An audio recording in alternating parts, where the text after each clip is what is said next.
말이 많은 사람들은 항상 말할 사람을 갖다 필요로 해요. 그래서 계속 말할 사람들을 쫓아다니게 되지요. 외향적이고 적극적인데 부정적인 분들이 있어요. 이분들은 말을 하면서 꼭 누구 흉을 보거나 사람들한테 하기 싫은 잔소리를 하지요. 사람들은 그 사람을 자꾸 기피 대상으로 여기게 되지요. 그러나 모든 사람이 말할 사람이 없다고 외롭다고 느끼는 건 아니에요. 그리고 아무리 친해졌다 그러더라도요, 그 사람에 대해서 시기하고 질투하는 마음이 들 때 그거를 다이렉트하게 드러내는 것도 별로 좋지는 않아요. 아무리 친해지더라도요, 상대방이 들어서 싫어할 것 같은 얘기는 가급적 안 하는 게 낫지요. 네, 정신건강의학과 전문의 최명기입니다. 오늘 만나뵙게 되어서 반갑습니다. 첫 번째는 이 세상에는 형이나 동생같이 가까운 사람을 만들고 싶어하는 사람과 형이나 동생처럼 가까운 사람을 만들고 싶어하지 않는 사람이 있습니다. 예를 들어서 어떤 사람은 몇 번, 한 5번 만났어요. 물론 당연히 나랑 엄마 아빠가 다르니까 형이나 동생이 아니지요. 형, 동생 하면 우린 친근해서 좋아할 것 같잖아요. 사실은 상당수의 사람은 그거를 질색합니다. 그렇기 때문에 우리가 형이나 동생을 만들기를 좋아하는 사람들을 친근함 추구형이라 그래요. 온 세상 사람들이 자기랑 친해져야지 본인은 마음이 편해요. 형이랑 동생을 만들고 싶지 않은 사람은 거리두기 타입이라 그래요. 우리는 거리두기 타입이라 그러면 싸늘할 것 같지요. 직장에서 출세했는데 수행원도 거느리지 않고 사람들한테 깍듯이 예의를 지키는 사람은 본인이 소탈해서도 있지만 본인이 그렇게 섞이고 싶지 않은 거예요. 그래서 거리두기 타입의 사람들은 애초에 형이나 동생을 만들지 않아요. 그런데 부모 형제도 아닌데 형이나 동생을 많이 만드는 사람들은요, 그 욕구 속에 결국은 같이 얘기하고 잡담하고 재밌게 떠들려고 하는 거예요. 그러다가 보니까 이런저런 얘기를 계속해서 하게 되는 거지요. 그러나 그 중에서도 또 그분들이 이렇게 비밀을 얘기하게 되는 데는 몇 가지 이유가 있는데요. 그 중에 가장 흔하면서 우리가 간과하는 이유는요, 할 말이 없을 때 그래요. 자, 이제 얘기를 하다가 보면은 자신에 대해서 다 얘기하게 돼요. 멈추면 되거든요. 말하고자 하는 본능을 멈출 수가 없는 거예요. 그러니까 얘기하게 되는 거지요. 그러면서 상대방이 나름대로 깊은 비밀을 얘기하잖아요. 그러면 나도 얘기할 비밀이 있는데 굉장히 얘기해서는 안 되는 비밀이에요. 그럼 얘기 안 하면 되잖아요. 상대방이 얘기하니까 본인도 왠지 얘기하고 싶어져요. 어떻게 생각하면 공감이고요. 어떻게 생각하면은 그냥 탁구 같은 거예요.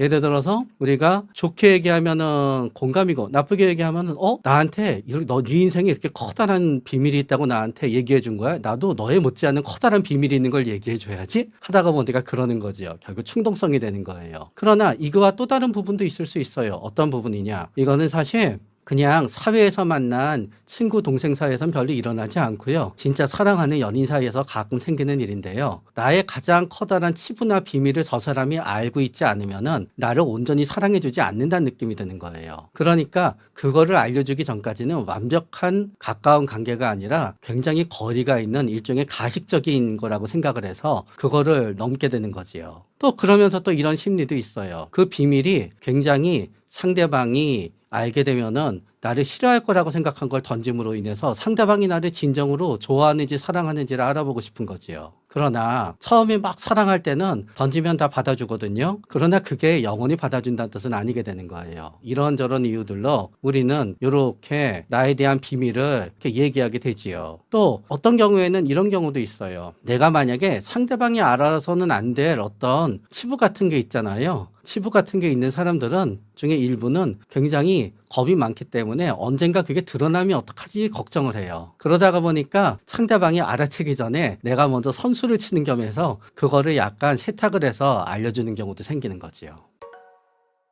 대부분의 분들은 ADHD예요. 우리는 ADHD는 성인 ADHD가 있는 줄 알지요. 중년 ADHD도 있고요. 노년 ADHD도 있어요. 왜냐하면 성인 ADHD는 어렸을 때 갖고 있었던 ADHD 성향 중에 통계적으로는 대부분에서 없어지는 성향인데 본인은 없어지지 않는 거예요. 그래서 과잉 행동이라고 하는 거는 계속 뭔가 끊임없이 하는 거지요. 그러나 성인의 과잉 행동은 어렸을 때처럼 앉아있지 못하고 돌아다니는 거로 나오지 않아요. 끝없이 사업을 하기, 끝없이 물건을 사기, 끝없이 뭔가 일을 벌이기, 그리고 거기 중에 하나는 끝없이 말을 하기예요.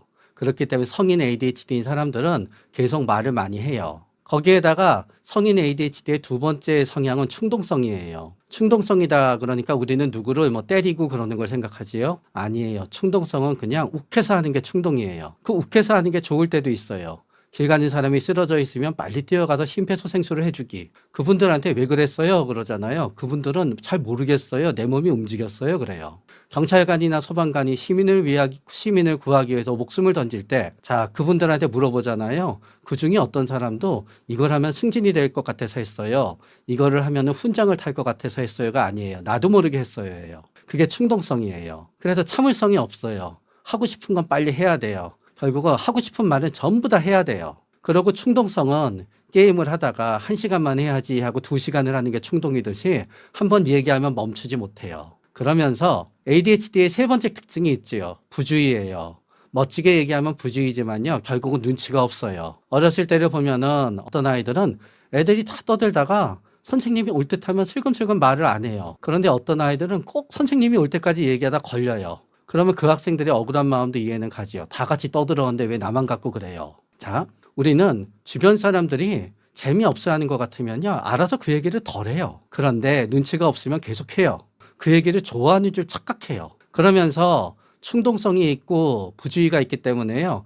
누가 그 얘기를 하려고 주제를 돌리잖아요. 다시 그 얘기로 돌아와요. 그리고 누가 야 이제 그만 얘기하자 하려고 하잖아요. 끊고 내 얘기 들어봐 하면서 끝까지 해요. 그러다 얘기 못하고 하면 싸움 나요. 그렇기 때문에 끝없이 자기 얘기를 하는 분들 중에 진짜 죄송하지만 상당수는 ADHD인데 이 ADHD는 25세 이전에 어느 정도 많은 부분이 없어지지만 그 이후에는 그 성향은 진짜 죄송하지만 40대, 50대, 60대, 70대, 80대가 된다 그래서 별로 바뀌지를 않아요. 그렇기 때문에 끝없이 얘기하지요. 그러나 똑같은 성인 ADHD 성향이 있지만 그래도 조심하는 분들이 있지요. 첫 번째는 겁이 많은 분들이에요. 겁이 많은 분들은 굉장히 친한 사람들하고 있을 땐 끝없이 얘기해요. 그러나 조금이나 낯설거나 공적인 자리나 그렇게 되잖아요. 겁이 많기 때문에 자연스럽게 눈치를 파악하는 건 아니지만 오히려 과도하게 눈치를 보면서 말을 삼가게 돼요. 또 어떤 분들은 굉장히 착하고 공감을 많이 하는 분들이 있어요. 이분들은 자기 얘기를 계속 많이 하고 싶은데요. 남의 얘기를 들어주다가 보니까 자기 얘기를 할 시간이 별로 없어요. 그래서 똑같은 ADHD 성향이 있더라도 겁이 굉장히 많거나 공감을 무지 잘하게 되면은 결과적으로 자기 얘기를 많이 하지 않지만 공감을 못해서 남의 얘기 듣는 것도 좋아하지 않고 사람들이 나를 싫어하는지 겁나지도 않으면서 성인 ADHD 성향이 있으면 나이가 들어도 항상 혼자서 말을 많이 하게 되지요. 나이 들어서 말을 줄이지 못해도 너무 세속적이어서 죄송하지만요. 내가 엄청 아름답거나 내가 엄청 외모가 출중하거나 내가 엄청 돈이 많으면요. 별일이 생기지 않아요. 그냥 사람들이 그거 보고 있고 사람들이 나하고 질려서 헤어지면은 또 다른 사람 만나고 또 다른 사람 만나고 또 다른 사람 만나면 되지요. 그러나 말이 많으면은 가까운 데서부터 문제가 생겨요. 말이 많으면은 배우자가 싫어하지요. 그런 다음에 말이 많으면은 자식들도 별로 좋아하지 않아요. 그래서 별로 찾으러 오지 않아요. 그런데 문제는 뭔가 하면은 말이 없는 사람들은 누가 안 찾아오더라도 혼자서 그냥 즐겁게 지내요. 말이 많은 사람들은 항상 말할 사람을 갖다 필요로 해요. 그래서 계속 말할 사람들을 쫓아다니게 되지요. 그래서 계속 끝없이 모임에 나가고 친구의 친구를 만나고 하게 되는데 이제 그렇게 되지요. 그러나 혼자서 말을 많이 한다 그래서 사람들이 다 싫어하게 되느냐? 꼭 그렇지는 않아요. 혼자서 말을 많이 하지만 진짜 재미있게 혼자서 말을 많이 한다. 그러면은 어느 정도 이상 지겹긴 하지만요. 들어줄만 해요. 혼자서 말을 많이 하지만 진짜 얘기하는 걸 보면은 사람들이 잘 모르는 것만 얘기해요. 그래가지고 그 사람이랑 나는 100번을 만났는데 100번 다 다른 걸 얘기하고 있어요. 재밌는 거를. 그러면 때때로 어떤 사람은 그 사람한테 그 사람을 만나는 이유 자체가 그 사람의 얘기를 듣기 위해서 만나요. 그러면 별일이 생기지 않아요. 근데 문제는 이런 분들이 있는 거죠. 자꾸 사람이 필요로 하다 외향적인 거지요. 말이 많아요. 나름대로 말이 많다는 점에서 적극적이지요. 그런데 외향적이고 적극적인데 부정적인 분들이 있어요. 이분들은 말을 하면서 꼭 누구 흉을 보거나 말을 하면서 사람들한테 하기 싫은 잔소리를 하지요. 그러면은 결국은 많은 사람들이 그분이 특출난 재능이나 특출난 재력이나 특출난 외모가 있거나 뭔가 상대적으로 본인이 다른 사람이 그 사람의 말을 들을 수밖에 없는 강점이 있지 않다 그러면은 사람들은 그 사람을 자꾸 기피 대상으로 여기게 되지요. 그래서 그분들이 굉장히 좋아하는 곳이 자기를 쫓아낼래야 쫓아낼 수 없는 형태의 모임들이에요. 동창회에 동창이 나가면 쫓아낼 수 없잖아요. 너 왜 그렇게 말이 많니 하고. 그러니까 유난히 모임들을 좋아하게 되시지요. 그러나 모임이 줄어들게 되면은 그때는 그분들은 말할 사람이 없으니까 굉장히 외롭다라고 느끼게 되지요. 그러나 모든 사람이 말할 사람이 없다고 외롭다고 느끼는 건 아니에요. 어떤 분은 나이가 들면서 말할 사람이 줄어들어서 오히려 더 편하다고 느끼는 분도 있을 수 있는 거예요. 앞에 거짓말했던 거는 계속 일관되게 가는 쪽이 대체적으로 좋아요. 나는 유학을 갔다 오지 않았어요. 그런데 사람들이 내가 유학 갔다 온 줄 알게 됐어요. 그래서 사람들이 다 나 유학 간 줄 알고 내버려 두게 됐어요. 그러나 나중에 나 사실은 유학 갔다 오지 않았어라고 얘기했을 때 물론 드라마나 영화를 보면은 그동안 비밀을 감추느라고 너 진짜 고충이 심했겠다 하는 경우도 있지만 대부분 그 관계는 끝장이 나게 되지요. 그러니까 이미 앞서서 거짓말로 속인 거를 갖다 다시 거기에 대해서 나 진짜 그때 거짓말했어라고 진실을 밝히는 거는 항상 사람들은 그래요. 미리 얘기했으면 좋았잖니. 지금 이렇게 지금이 와서 얘기하니까 진짜 난 배신감을 크게 느껴 했지만요. 그거는 어제 얘기하고 오늘 얘기했어도 배신감을 똑같이 느껴요. 그렇다고 제가 평생 거짓말을 꼭 유지하자는 쪽은 아니에요. 그런데 이미 상대방이 믿게 해버린 거짓말들을 갖다 나중에 거짓이 아니라고 얘기할 때는 거기에 대해서 상대방이 나를 용서해 주지 않을 거라는 단단한 각오를 하고 용감하게 우리가 얘기하면 돼요. 그리고 또 아무리 가까이 사이가 되어도 안 좋은 얘기는 내가 진짜 한때 너 진짜 싫어했었어. 이런 얘기 별로 좋지 않아요. 친하다고 생각하니까 친해진 다음에 나 처음 너 봤을 때 너 진짜 사람이 아닌 줄 알았어. 뭐 이런 식으로. 좋지 않아요. 그리고 아무리 친해졌다 그러더라도요. 진짜 그 사람에 대해서 친하지만 시기하고 질투하는 마음이 들 때 그거를 다이렉트하게 드러내는 것도 별로 좋지는 않아요. 결론은 뭐냐. 아무리 친해지더라도요. 상대방이 들어서 싫어할 것 같은 얘기는 가급적 안 하는 게 낫지요.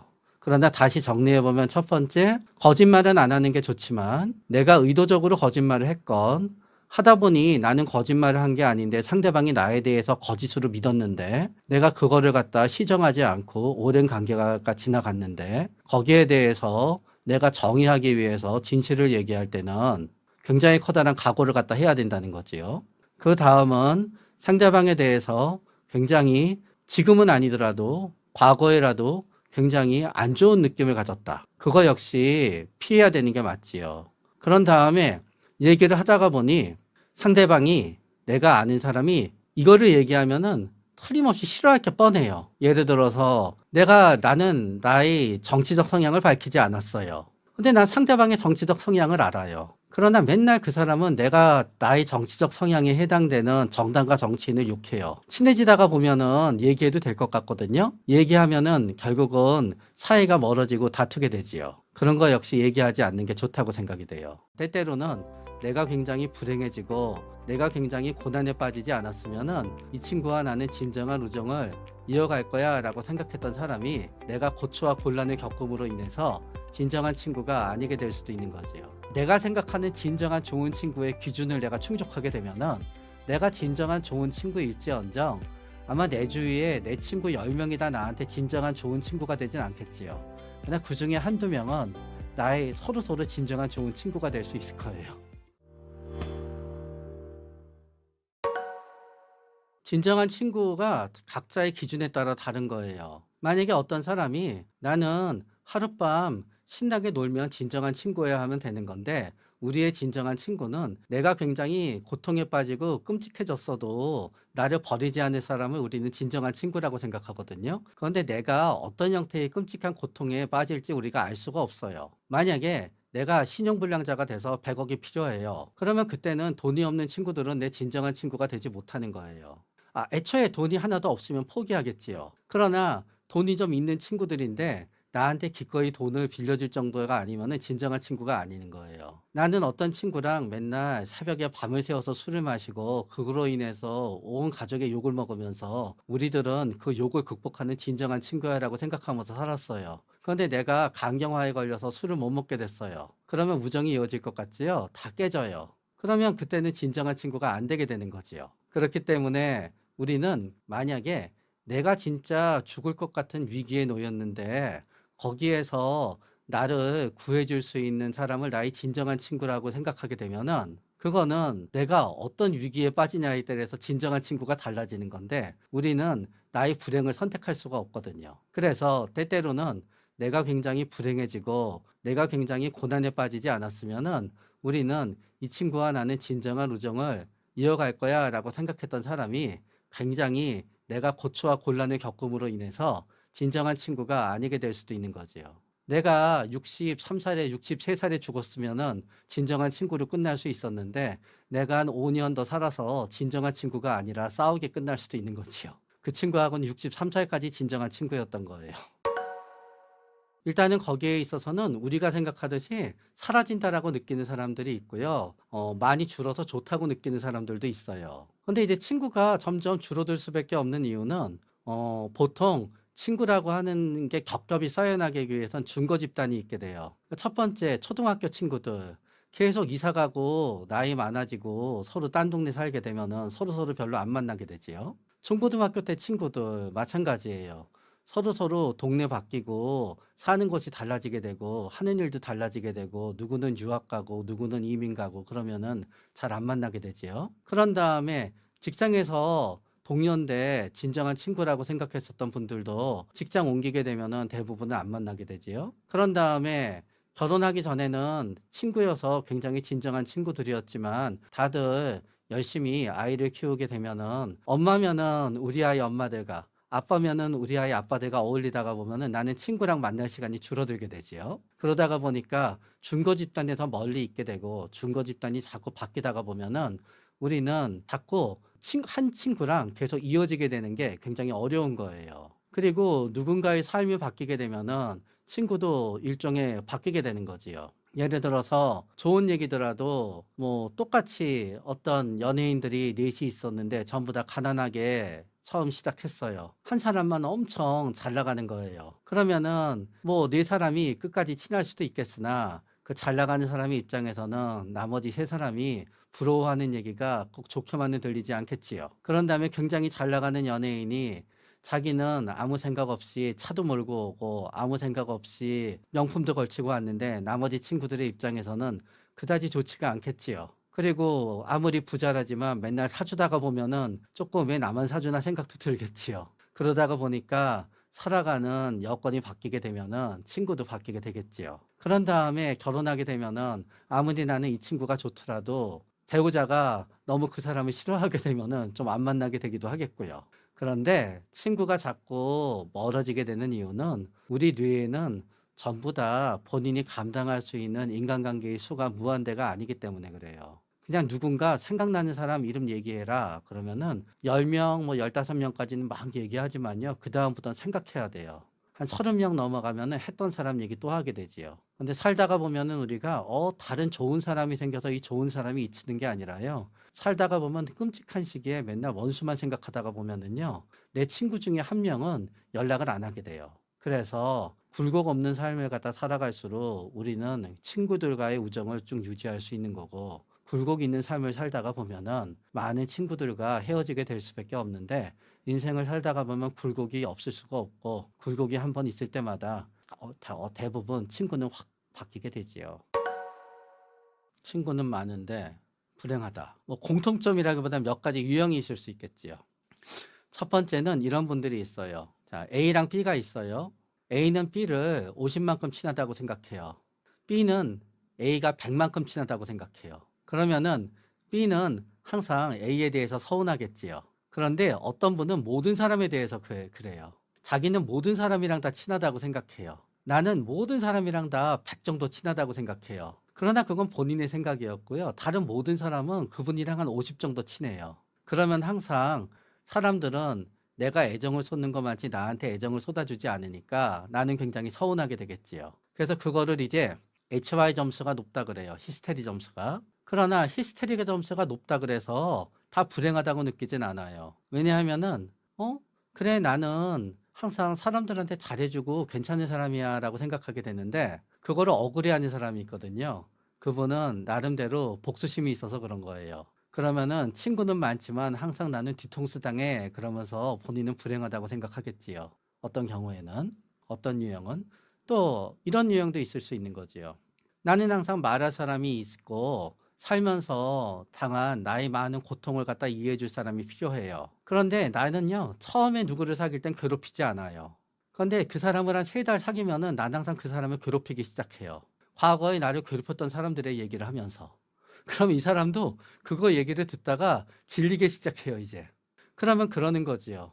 항상 난 처음에 너무 잘해주는데 마음을 열고 얘기를 하면은 항상 사람들이 나를 버리고 돌아다닌다고. 그러나 또 반대로 이런 분도 있지요.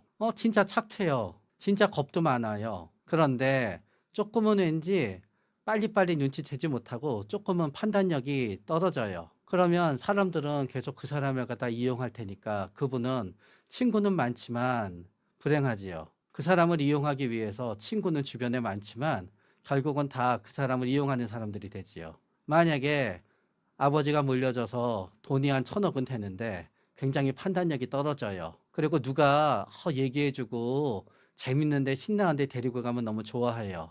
그러면 사람들은 그러나 그 사람이 전혀 다른 사람한테 호감을 주지 못하는 사람이에요. 판단력도 떨어지고. 그러면은 결국 그분들은 친구들을 사귀게 되면 친구들은 다 원하는 바에 돈을 갖다 쥐고 나면은 다 이제 그 사람을 안 만나려고 하겠지요.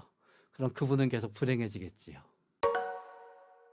나이 들수록 인간관계에 집착하게 되면 어떻게 되느냐가 아니라 나이 들수록 인간관계에 집착하게 됐다는 게 벌써 상황이 굉장히 엉망이 됐다는 걸 의미해요. 집착한다는 거는 대신할 수 없다는 거예요, 그 사람이. 만약에 어떤 사람이 나이가 들었는데 내가 A라는 사람이 나랑 멀어지게 되면은 B나 C나 D를 갖다 도저히 사귈 수 없을 것 같아요.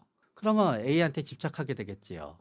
그거는 B나 C나 D나 다른 사람을 사귈 수 있는 능력이 나한테 없어졌다는 거니까 벌써 큰일이지요. 나이가 들었는데 나는 머리에서 발끝까지 다 누가 나를 도와주지 않으면 못 버티는 사람이에요. 그래서 사람들이 전부 다 나를 좀 도와주다가 다들 달아나요.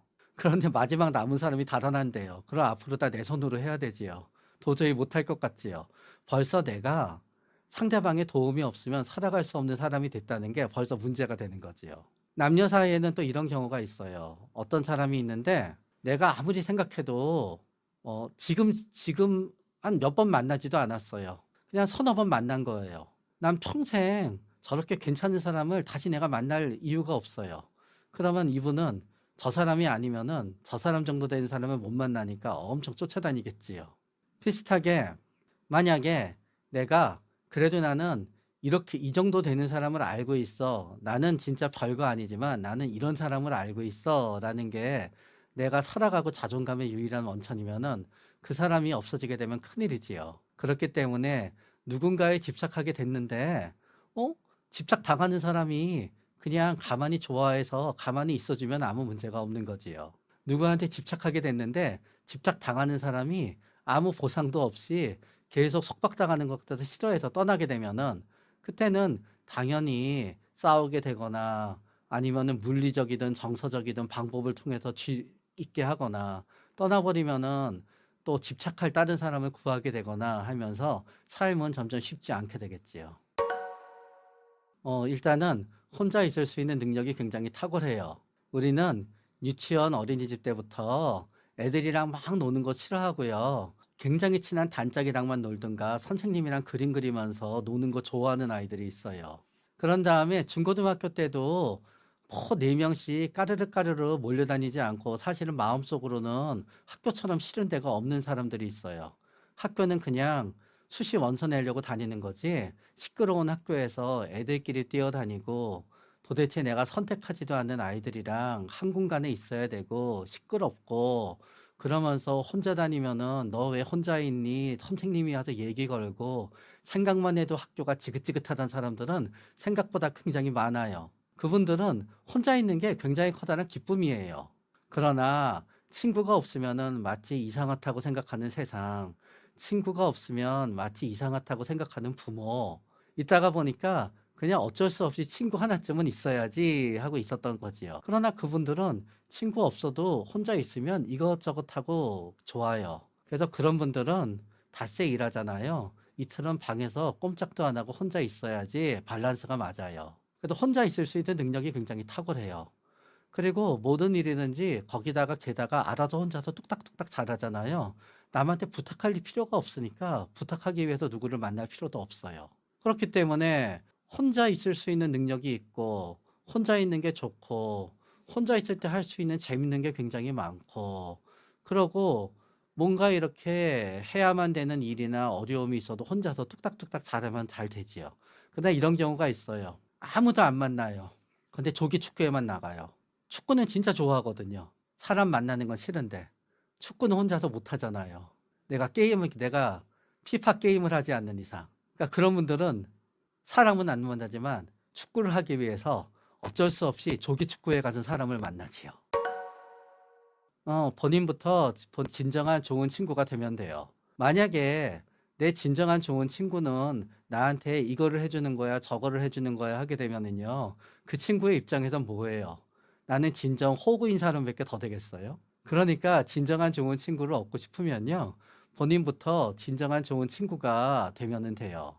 그런데 그런데 뭐가 하냐는 항상 나에게는 진정한 좋은 친구가 없어. 나에게는 진정한 좋은 친구가 없어 하면서 항상 어려움이 있을 때마다 진정한 좋은 친구가 나타나서 자기를 갖다 구해주기를 바란다라고 생각하게 되면은요. 그분의 친구의 입장에서는 과연 그분이 진정한 좋은 친구가 되지는 못할 거예요. 그렇기 때문에 내가 생각하는 진정한 좋은 친구의 기준을 내가 충족하게 되면은 내가 진정한 좋은 친구일지언정 아마 내 주위에 내 친구 10명이 다 나한테 진정한 좋은 친구가 되진 않겠지요. 그러나 그 중에 한두 명은 나의 서로 진정한 좋은 친구가 될 수 있을 거예요. 사랑받지 못함의 정도가 내가 원하는 형태의 사랑을 못 받았을 뿐이지 진짜 아무리 내가 생각해도 내가 아무리 주변에 얘기한다 하더라도 이거는 내가 원하는 사랑을 받지 못했을 뿐이지 부모가 나를 미워하거나 학대하거나 부모의 잘못을 하나도 찾을 수 없다라고 하게 되면은 그때는 오히려 나의 인생을 힘들게 하는 거는 과거의 사랑받지 못함이 아니라 지금의 내가 더 문제가 될 수도 있겠지요. 사랑받지 못함의 강도와 빈도에 따라 달라지게 되는 거예요. 어떤 사람한테 사랑받지 못하면요. 맨날 맞고, 맨날 욕먹고, 성인이 되면은 맨날 부모님이 돈 뜯어가고, 담보 세워서 빚쟁이로 만들고, 그분은 절대로 행복하게 살아갈 수가 없지요. 그렇기 때문에 사랑받지 못함의 극단적인 분류. 누가 보더라도 이거는 학대라고 인정받고 내가 내 살아왔던 경험을 갖다 가서 나라고 얘기 안 하고 이런 사람이 진짜 있어요 했더니 옆에서 경찰에 빨리 고발해야 돼요 할 정도의 경험을 가지시고 고통을 받았다. 그러면은 저는 그분들은 삶을 살면서 계속 많은 고통에 시달리게 될 가능성이 있다고 생각이 돼요. 그러나 그분들도 행복하고 괜찮을 때는 그렇겠지만 뭔가 고통에 빠질 때마다 다시 옛날의 고통으로 돌아가서 옛날의 고통이 지금의 고통을 만든 것처럼 이제 느껴지면서 더욱더 괴로워하게 되겠지요. 그러나 사랑받지 못함의 정도가 내가 원하는 형태의 사랑을 못 받았을 뿐이지 진짜 아무리 내가 생각해도 내가 아무리 주변에 얘기한다 하더라도 이거는 내가 원하는 사랑을 받지 못했을 뿐이지 이거는 부모가 나를 미워하거나 학대하거나 부모의 잘못을 하나도 찾을 수 없다라고 하게 되면은 그때는 오히려 나의 인생을 힘들게 하는 거는 과거의 사랑받지 못함이 아니라 지금의 내가 더 문제가 될 수도 있겠지요. 예를 들어서 우리는 살다가 보면은요, 무한대의 기대치를 가지면서 사는 사람들이 있어요. 친구를 만나더라도 항상 모든 친구들은 나한테 무조건 잘해줘야 된다는 무한대의 기대치를 가지면서 살아요. 그리고 가게에 가더라도 점원은 항상 나한테 친절해야 된다는 무한대의 기대치를 갖고 살아요. 결혼을 하더라도 배우자는 항상 나한테 완벽하게 충실해야 된다는 무한대의 기대치를 갖고 살아요. 자식을 낳더라도 자식은 나를 무한 존경해야 된다는 무한대의 기대치를 갖고 살아요. 그런데 그렇게 무한대의 기대치를 갖고 사는 분들은요, 5살, 6살, 7살 때부터 부모에 대해서도 무한대의 기대치를 가지면서 살아요. 아까 얘기한 학대받은 사람의 정반대인 거지요. 누구도 그 사람을 갖다 그 사람이 원하는 정도로 완벽한 사랑을 해준다는 게 불가능해요. 그러니까 그분들은 앞으로 살아가면서 과거에도 그렇고 현재에도 그렇고 미래에도 그랬고요. 나는 제대로 된 사랑을 받아본 적이 한 번도 없다라고 하면서 살게 돼요. 그분들은 계속 불행하게 되지요. 그런데 우리 대부분은 사실은 이 사이의 중간에서 왔다 갔다 하게 되는 거예요. 그래서 어렸을 때 내가 원하는 완벽한 형태의 사랑은 받지 않았으나 내가 행복하고 잘 풀릴 때는 어렸을 때 있었던 나쁜 일들을 다 잊어먹고 살고, 내가 살아가면서 일이 잘 안 풀리면은 다시 생각나고, 또 어렸을 때는 우리 부모님이 나한테 좀 심하게 대했지만 성인이 돼하고 성인이 되고 나서 그 행동이 일절 멈추게 되면은 한참 동안 그거를 갖다 잊어먹고 그래도 하면서 부모님을 수용하면서 살다가 내 나이 50 됐는데 80인 부모님이랑 또 한바탕 싸우게 되면은 다시 10살 때 일이 생각나면서 사랑받지 못했어 하는 생각이 들고, 그러다가 또 2, 30년 동안 부모님이랑 잘 살게 되면 잊어먹다가 굉장히 사이가 좋을 때 부모님이 돌아가시면은 본인을, 부모님의 마음을 몰랐던 불효자로 생각하면서 평생을 살아가게 되는 건데, 그러다가 몇 년 더 사시다가 부모님이랑 나랑 최악일 때 부모님이 돌아가시게 되시면은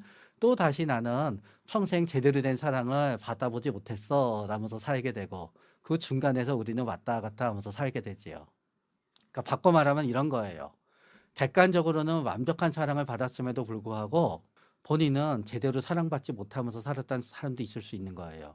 객관적으로는 엄청 학대를 받으면서 살았음에도 불구하고 어려서 나이가 들어서는 그래도 우리 부모님은 최선을 다했어 라면서 살아가는 사람도 있는 거예요. 네, 현재가 행복하면은 대체적으로 과거는 잊어먹고 살아요. 평생 불행한 일만 생각하고 살았다고 하지만 내가 불행했던 일을 생각하는 날을 뽑아보면은요, 절대로 365일, 365시간, 365일 24시간일 수가 없어요. 우리는 현재가 과거를 지배하기 때문에요. 지금 부모님하고 사이가 나빠지면은요, 평생 나빴던 거로 생각이 돼요. 그렇기 때문에 현재가 행복하고 만족스럽잖아요. 우리는 불행한 과거에 대해서 대체적으로 별로 생각하지 않아요. 그러다가 보니까 말도 안 되는 착각마저 하지요. 나의 불행한 과거가 현재의 나를 있게 했다고 합리화를 하기도 하는 거예요. 사실은 그 불행한 과거가 아니었으면 더 행복하게 더 크게 성공했을 거예요. 그렇기 때문에 과거로 돌아가서 과거에 무슨 뭐 심리 치료를 하고 뭐를 해서 그거를 끝으로 갖다 볼 수 있는 게 아니라요. 그냥 행복한 현재가 불행한 과거를 생각을 덜 나게 하는 거예요. 옛날에는 기억이라고 하는 게 무슨 그 세포 하나하나마다 A 기억, 엄마 기억, 아빠 기억, 내 5살적 기억, 내 10살적 기억, 그렇게 우리가 저장돼 있다고 생각할 때가 있었어요. 그런데 기억이나 팔뚝이나 별로 차이가 없는 거예요. 팔을 당기면은 몇 개의 근육이 움직여서 전기 자극이 있으면 팔이 확 움직이지요. 그러다가 팔을 딱 펼치면은 그 동작과 자세는 없어지지요. 뇌도 마찬가지예요. 수천 개, 수만 개가 서로 동시에 자극을 받잖아요. A라는 생각을 하게 되는 거예요. 그러다가 그 자극이 전부 없어지잖아요. 그런 다음에 이제 저쪽 국내에 가서 파자작 자극이 있게 되잖아요. B라는 생각을 하는 거예요. B라는 생각을 하는 동안은 A라는 생각은 없어요. 그런데 많이 한 동작을 잘하게 되듯이요. 세포들이 반복적으로 흐름을 갖고 톡 건드리면 나타나는 생각과 흐름이 있게 되는 거예요. 그래서 맨날 보는 사람은 빨리 생각나는 거고 30년 동안 안 보던 사람은 천천히 있어야 생각나는 거예요. 맨날 고등학교 때는 외우던 공식도 나이가 50살이 되면 전부 잊어먹는 거고요. 그렇기 때문에 우리가 결국은 재밌게 살고 행복하게 살고 좋은 거를 많이 하게 되면은 건드려지면 그게 자꾸 떠올려지니까 불행한 거는 생각이 안 나게 되는 거고, 불행한 거를 자꾸 캐고 남한테 얘기하고 하는 게 어떻게 생각하면은 치료가 될 수 있지만 어떻게 생각하면은 불행이 증폭되기에 가장 좋은 조건을 나 스스로 만드는 거예요. 그런데 생각이라고 하는 거는 결국 또 다른 비유를 들면은 비가 내리는 거와 같아요. 눈이 내리는 조건이 하늘에 딱 주어지게 되면 눈이 내리지요. 비가 내리는 조건이 딱 주어지면 비가 내리지요. 똑같아요. 우리 뇌가 불행한 생각이 많이 들 수 있는 조건이 딱 주어지게 되면은 계속 나쁜 생각만 드는 거예요. 그래서 뭐 하나 성공하면 계속 잘한 생각만 드는 거고요. 뭐 하나 실패하면 전부 실패한 생각만 드는 거예요. 그래서 그게 자꾸 나도 모르게 나쁜 생각을 하게 되는 조건이 일정 기간 몇 달, 몇 년이 계속 가잖아요. 그래서 그때가 우리가 우울증이 되는 거예요. 그때는 우리가 날씨를 갖다 자꾸 비가 안 내리면은 일부러 인공 강우를 갖다 만드는 거에 반대로 그때는 약을 먹어서 비 내리듯이 축축하게 계속 나쁜 생각만 하게 하는 내 뇌를 갖다 한번 바꿔줘야 되는 거지요. 우울증은 어떻게 생각하게 되면은 행복한 사람도 오고요. 불행한 사람도 와요. 우울증에 걸리지 않을 사람은 없어요. 그러나 사실은 우울증에 걸리는 사람은 진짜 죄송하지만 좀 뇌에서 정해져 있는 부분이 있는 건 맞아요. 전 국민의 한 60에서 70%는 N시간에서 우울증에 걸리지 않는 뇌를 갖고 있어요. 적게는 20, 많게는 40%, 평균 30% 내외는 우울증에 걸리게 돼요. 그런데 때때로는 모든 만사가 일이 잘 풀리는데 왜 이렇게 의욕이 없지? 왜 이렇게 기운이 없지? 왜 이렇게 재밌는 게 없지? 왜 이렇게 맨날 짜증이 나지? 왜 이렇게 맨날 술만 먹지? 왜 이렇게 맨날 단 것만 먹어서 살이 찌지? 하는 식으로 본인은 만사가 안 풀리는 몇 개월을 보내게 되는 거예요. 그러나 나한테 우울증이 찾아왔을 때 불행이 같이 찾아오게 되면은 굉장히 깊고 불행하고 우울하고 그렇게 길게 가게 되는 거지요. 그래서 우울증과 불행이 만나게 되면은 그거는 최악인 거예요.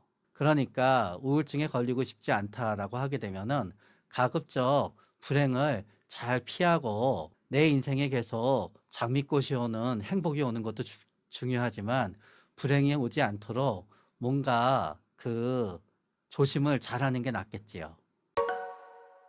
우울증을 자가 진단할 수 있는 방법은 굉장히 간단해요. 우울증이라고 하는 거는 몇 가지 범주가 모이게 되면 이제 우울증이 되는 거예요. 그러나 첫 번째로 진짜 오해를 좀 풀어서 설명해야 되는 부분이 있어요. 우울증은 별로 그다지 잘된 번역이 아니에요. 우울증은 그다지 좋은 번역이 아니에요. 우리가 자가 진단에서 우울증을 놓치는 이유는 우울증이 잘못된 번역이기 때문에 우울하지 않은 우울증이 너무 많아서 그래요. 영어로 우울증은 디프레션이에요. 푹 꺼지는 거예요. 푹 꺼지는 거. 실제로 압력을 좀 빼자. 프레셔를 빼야 되니까 디프레션이에요. 경기가 압력이 너무 올라가서 쫙 올라가잖아요. 인플레이션이에요. 물가가 빠지면 디플레이션이지요. 계속 경기가 침체되면 디프레션이에요. 공황은 패닉이기도 하지만 또 반대로 대공황은 또 디프레션이기도 한 거예요. 그래서 디프레션에는 뭔가 딱 깔아지고 잘 안 된다는 의미가 있는 거예요. 그럼 우울증의 첫 번째, 우울한 기분, 슬픈 기분이라고 하지만 이거는 꼭 눈물 흘리고 슬픈 기분이 아니라요. 뭔가 안 좋은 기분이 계속 오래 가게 되면은 이거 역시 디프레션인 거예요. 그리고 디프레션의 가장 커다란 증세 중에 하나는 굉장히 피곤하다예요. 그리고 나서 만사가 귀찮다예요. 게을러져요. 그런 다음에 잠을 자는 것도 우리는 우울증 하면은 잠을 못 자야만 된다고 생각하거든요. 근데 그렇지가 않아요. 우울증일 때 만약에 내가 직장에 안 나가도 되는 1년이잖아요. 나는 늦게 자고 늦게 일어나면서 하루에 12시간, 13시간 더 많이 잠을 자게 될 수도 있는 거예요. 사실은 우울증일 때는 우리가 잠을 못 자는 게 아니라요. 잠을 늦게 자게 될 뿐이에요. 우울증인 동안은 생활의 주기가 바뀌기 때문에 나는 원래 11시에 자서 7시에 일어나는 사람이다. 그러면은 죽었다 깨어나도 어떤 분은 새벽 3시에 자서 12시에 일어나는 사람으로 바뀌게 돼요. 그렇게 살면 좋아요. 그런데 그거를 7시에 일어나기 때문에 내가 불면증이 생기게 되는 거예요. 내처 늦게 자고 늦게 일어나도 된다 그랬을 때 디프레션인 대부분의 분들은 불면증이 아니라 늦게 잘 뿐이지 늦게 일어나서 오히려 더 많이 자요. 그러면서 체중도 변하게 돼요. 많은 분들은 체중이 줄기도 하지만 사실은 요새는 체중이 준다는 과거고 요새는 우울증일 때 오히려 체중이 느는 분들이 더 많이 생겨요. 우울증일 때는 먹고 싶을 때 먹고 싶은 거를 먹고 싶은 만치만 먹을 수 있어요. 우울증일 때는 아침, 점심, 밥맛이 별로 없어요. 저녁까지. 밥은 별로 먹고 싶지 않아요. 그랬을 때 억지로 밥을 먹으면은 배가 아프거나 토하게 돼요. 대신 밤이 되게 되면은 내가 좋아하는 게 과자가 되건 단 게 되건 치킨이 되건 밤에 한 번에 몇 끼를 갖다 한 세 끼를 몰아 먹을 수 있게 되지요. 어떤 분은 그것도 먹을 수가 없어요. 그러니까 어떤 분은 음료수만으로 우울증을 나는 거예요. 밥 대신 음료수를 먹으면 돼요. 어떤 분은 밥 대신 계속 술을 마셔요. 소주 한 병은 밥 2공기에 해당되는 열량이 돼요. 그것도 바뀌게 되지요. 그래서 결국은 그렇게 되면서 어떤 분은 되게 짜증이 많이 나요. 왜 짜증이 많이 나느냐? 짜증이 많이 나는 이유는 안 돼요, 뭐가 자꾸. 옛날에는 누가 저거 좀 갖다 줘. 그럼 갖다 줬어요. 지금은 생각이 들어요. 아, 저게 왜 나한테 시켜? 짜증이 나요. 옛날에는 누가 나한테 1시간 하소연해도 얘기 들어줬어요. 15분 들으면 머리가 텅 비어요. 왜 저래? 그리고 우울증의 증세 중에 하나는요, 업무 능력이 떨어져요. 집중이 안 되기 때문에 건망증이 생기게 되고 일을 제대로 할 수가 없어요. 그런 다음에 우리가 우울증의 증상인데 가장 놓치는 거는 여기저기 아프다는 거예요. 허리가 아프든 목이 아프든 머리가 아프든 온몸이 이상하게 타오르듯이 아프든 내가 아파 죽겠는데 병원에 가서 도저히 진단이 나오지 않으면은 우리는 막 그냥 굉장히 통증을 유발하게 되는 엄청나게 많은 무시무시한 병을 생각하게 돼요. 그러면서 이게 우울증이라는 걸 놓치죠. 근데 그렇게 온몸이 아프잖아요. 그럼 마음이 우울해져요. 그래서 우울하다고 생각하지 놓치게 되는 거예요. 결국은 만약에 우리의 인생을 돌이켜 봤을 때 내가 고등학교 다닐 때 원래는 나 꽤 공부 열심히 하는 사람이었는데 6개월쯤 갑자기 공부하지도 않고 왜 공부해야 되는지도 모르고 한번 왕창 성적을 망쳐봤어. 나 대학교 때 도대체 왜 열심히 들어가서 내가 좋아하는 과였는데 왠지 적성이 안 맞고 학교가 안 맞아서 그만두고 한 6개월 동안 헤매봤어. 사랑하는 사람이랑 헤어지고 나서 1년 동안 거의 뭘 해도 사는 재미가 없었어. 그러면은 나는 과거에 우울증이 있었던 거예요. 그렇기 때문에 결국은 좀 더 말씀드리게 되면은 뭔가 내 뜻대로 안 돼요. 그러면서 몸도 내 생각에 정상이 아니에요. 마음도 정상이 아니에요. 집중력도 떨어져요. 일도 못 하겠어요. 나 원래 ADHD인가 아닌가 생각이 들어요. 원래 안 그러던 분인데. 그러면서 어떤 분은 몸이 여기저기 아픈데 병원에 가서 진단도 안 나와요. 어떤 분은 갑자기 공황 발작이 생겨요. 그러면서 식사 습관도 왠지 바뀌게 되고 수면 습관도 바뀌어요. 그리고 짜증도 많이 나고 화도 많이 나요. 그러면 그때는 우울증의 가능성이 높아요. 우울하지 않더라도 우울증일 수 있어요. 굳이 누군가가 필요 없게 되는 거예요. 혼자서도 결국 더 잘 살 수 있게 되는 거죠. 좋은 관계의 조건은 서로가 독립적이어야 좋은 관계가 된다고 생각해요. 그래서 여러분들은 독립이라는 단어를 알아가시면 될 것 같아요. 안녕하세요. 저는 심리 철학을 기반으로 약 10년 동안 글을 쓰고 그리고 최근 2년 동안은 양작가의 철학서재라는 유튜브 채널을 운영하고 있는 작가 양형길입니다. 반갑습니다. 저는 혼자서 잘 산다는 건 홀로서기를 잘하는 사람이라고 생각해요. 남에게 의존하지 않고 인생에서 독립적이고 구체적이고 자기 혼자 스스로 선택할 수 있고 책임지는 사람을 저는 이제 홀로서기를 잘하는 사람이라고 이제 정의를 하고 있는데, 우리가 여기서 의존이라는 단어가 굉장히 중요한 포인트인 것 같아요. 왜냐하면은 우리가 아기 때는 부모가 절대적으로 필요했고 부모님한테만 의지해야만 이 세상에 생존할 수 있었어요. 그렇죠. 뭐 밥도 혼자 못 먹고 혼자 걸어 다니지도 못했잖아요. 근데 이제 막 성장하면서 부모님에게 의존했던 것들이 이제 하나씩 저희가 독립하기 이제 시작했던 거죠. 그러니까 스스로 뭔가 해결하기 시작한 것들이 늘어나면서 경험이 쌓이고, 그러면서 어른이 되면서 혼자 결정하고 행동할 수 있게 된 것들이 이제 늘어나게 된 거죠. 그렇게 더 이상 무언가 의존하지 않고 살아갈 수 있는 어른이 되고 홀로 설 수 있게 되는 순간 사실 우리는 그렇게 남이 많이 필요하지는 않는 것 같아요. 그래서 홀로서기가 됐다, 곧 이건 어른이 됐다는 의미하고 마찬가지거든요. 그때는 저희가 의존할 누군가를 찾지 않고 인생에서 어떤 문제가 주어졌을 때 혼자 스스로 이제 해결할 수 있는 거거든요. 근데 혼자 살지 잘 못하는 사람들은 의존하는 것 때문에 내가 이런 것도 못하고 저런 것도 못하니까 꼭 남이 필요한 거예요. 마치 어렸을 적에 저희 부모님들이 이제 필요했던 것 같이 말이죠. 홀로 산다는 건 그래서 저희가 남에게 의존하지 않고 혼자서 꿋꿋하게 인생을 주도적이고 홀로 살아갈 수 있어요. 그렇게 되면은 자연스럽게 혼자서도 잘 살 수 있게 되는 거죠. 그래서 저는 그런 홀로서기를 잘 하고 의존하지 않는 사람이 혼자서 잘 살 수 있는 사람이라고 생각해요.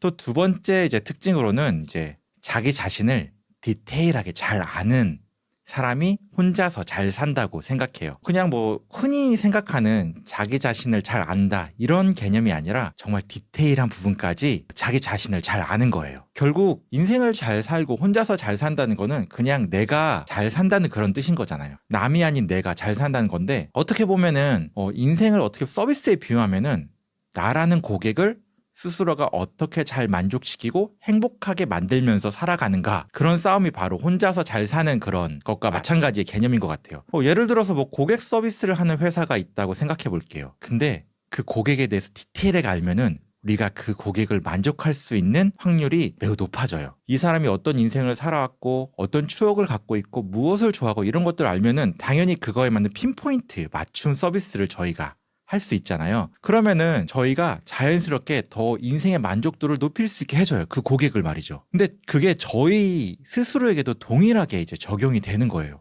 그래서 내가 지금 당장 기분을 좋게 하고 싶어. 그러면은 내가 알고 있는 나에 대한 지식을 활용해서 잘 즐겁게 해주는 거예요. 그게 혼자 있을 때 특히 더 빛날 것 같거든요. 남이 없으면 오히려 나한테 더 집중할 수 있게 되잖아요. 그러니까 이런 스스로에 대한 서비스를 할 수 있게 되는 거예요. 뭐 예를 들어 좋아하는 음악이 될 수 있겠죠. 내가 좋아하는 내가 기분을 좋게 하는 음악들 리스트들을 쫙 알고 있어요. 그러면은 그걸 나한테 그대로 해주면 돼요. 그거에 대한 콘서트를 갈 수도 있고 아니면은 바로 뭐 유튜브 음악 들어가가지고 나한테 들려주면은 바로 우리가 기분이 좋을 거 아니에요. 혼자 있어도 말이죠. 그리고 이게 꼭 뭔가 긍정적인 부분들만 강화시키는 부분도 있지만 부정적인 방향으로 그건 부정적인 방향을 좀 없애주는 방향으로도 이게 작동할 수 있어요. 예를 들어 내가 어떤 부분에서 방어 기제가 좀 올라오고 어떤 부분에서 내가 예민하고 반응하고 있는지 그 원리를 알고 있다면 뭐 자연스럽게 삶의 만족도도 높아지는 거잖아요.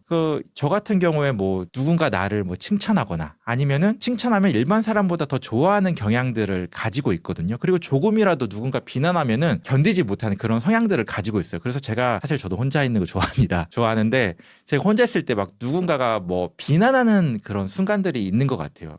그때 좀 견디지 못하고 그리고 제가 발표나 이런 거를 할 때 지금 인터뷰하는 것도 지금 엄청 떨리고 있는데 프레젠테이션 같은 거 그런 거 많이 하잖아요. 직장 생활 할 때. 그때 누군가가 날선 비판이라도 하면은 집에 혼자 들어와서 엄청 스스로를 많이 자책해요. 힘들어하고 그래서 혼자 있는 게 너무 힘들어서 막 주변 사람들 만나고 막 그런 거에 대해서 계속 고민을 했었거든요. 근데 알고 보니까 제가 나 왜 이렇게 프레젠테이션을 정말 못하지? 내가 발표 같은 거 할 때 왜 이렇게 사지 막 떨듯이 떨고 왜 이런 거지? 그러니까 알고 보니까 저는 쓸모 없을까봐 누군가에게 버림받을까봐 그런 거를 이제 두려워하는 그런 불안감이 저한테 있었던 거예요. 그래서 이런 사실들을 제가 뭐 상담이나 여러 가지 이제 혼자만의 시간이나 책 읽고 하는 거에서 많이 깨달았었거든요. 그러니까 어떻게 이런 것 부정적인 상황들에 대처할지에 대한 이해도가 생긴 거예요. 그러다 보니까 뭐 나의 뭐 긴장감이나 이런 것들이 올라올 때 저는 스스로에게 이렇게 말합니다. 못해도 괜찮아. 이거 인생에서 엄청 중요한 거 아니야. 뭐 그쵸? 사실 여기 철학 토크 나온 것도 마찬가지. 뭐 좀 떨린다고 뭐 큰일 나겠어?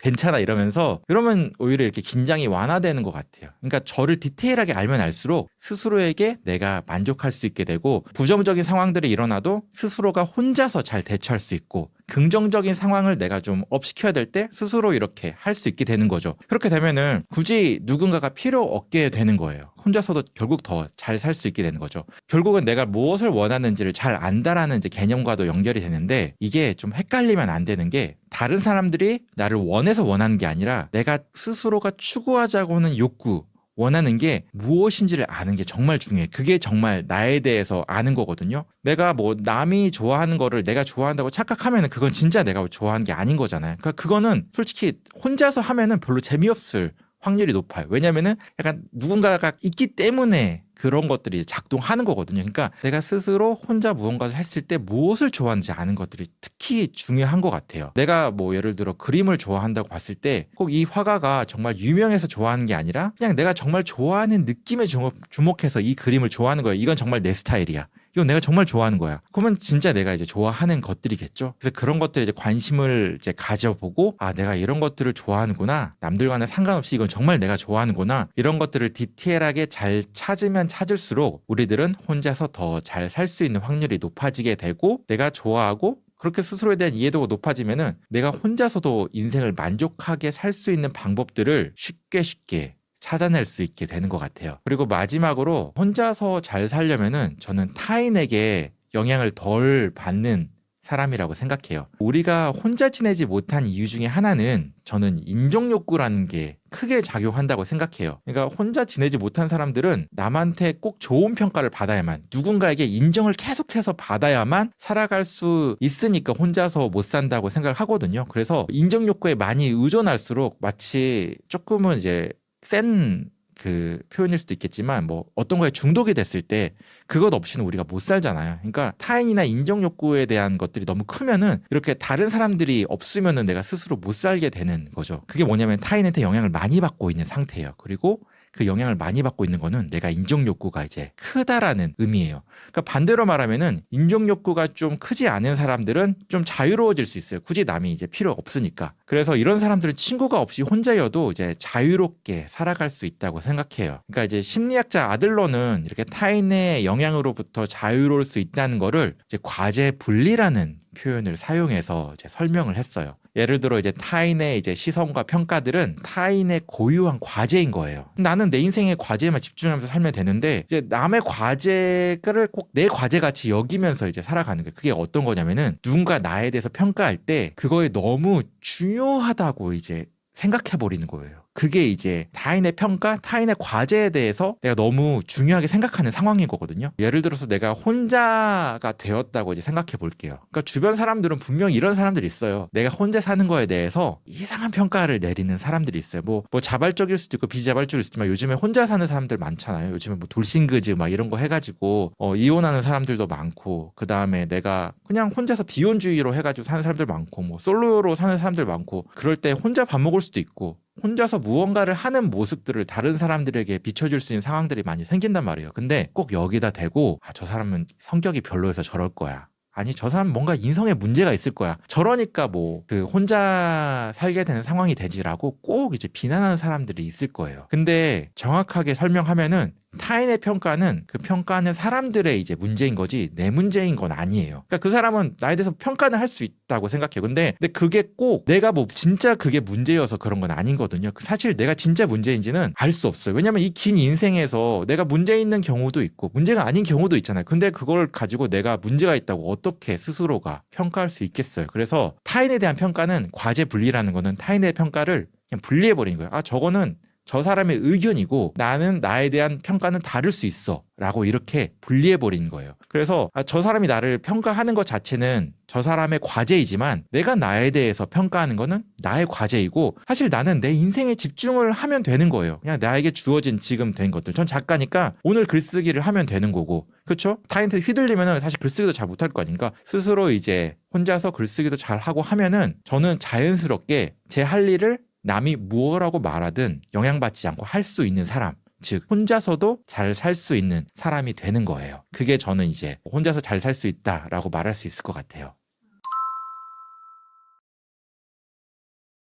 저는 의존의 반대말이라고 개인적으로 생각을 하는 단어가 하나 있거든요. 그게 뭐냐면은 독립이에요. 그러니까 좋은 관계의 조건은 서로가 독립적이어야 좋은 관계가 된다고 생각해요. 그래서 여러분들은 독립이라는 단어를 알아가시면 될 것 같아요. 좋은 관계 이꼬르 독립이다. 왜냐하면 저는 서로 의존하고 집착하는 관계는 건강하지 못한 관계라고 생각해요. 반대로 건강한 관계는 독립적으로 성숙한 어른이 서로의 존재를 인정하고 존중하면서 맺는 관계가 저는 진짜 건강한 관계라고 생각해요. 좋은 관계에는 의존이란 단어는 없어야 된다고 생각해요. 의존이란 단어가 이제 펼쳐지는 상황들은 어떻게 되냐면은 부부가 예를 들어 서로 너무 의존하는 거예요. 그러면은 이런 단어들이 등장하겠죠. 나보다 게임이 좋아?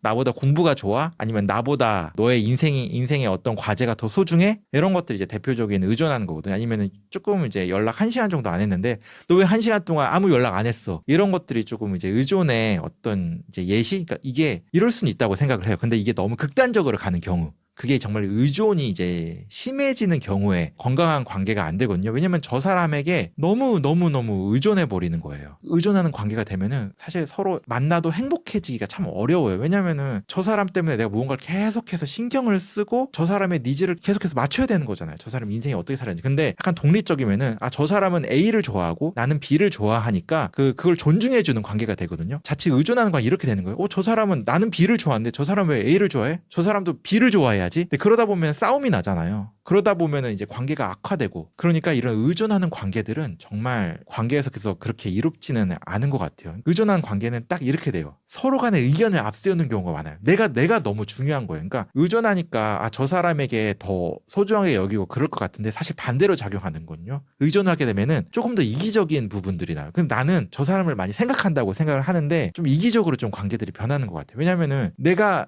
내 의견이 중요하고 내 니즈가 더 중요해지는 거예요. 이게 이 사람이 있음으로써 왜냐면 의존한다는 건 저 사람이 내 니즈를 인정해줘야 이제 의존하는 관계가 이제 성립이 되는 거거든요. 거기에 더 집착하게 되고, 그러다니까 반대로 의존하게 되면은 그 막 지적하는 일도 많아지고 서로 비난하는 일도 많은 것 같아요. 친한 친구나 뭐 하는 사이에도 이런 말이 많이 오가요. 의존하는 경우가.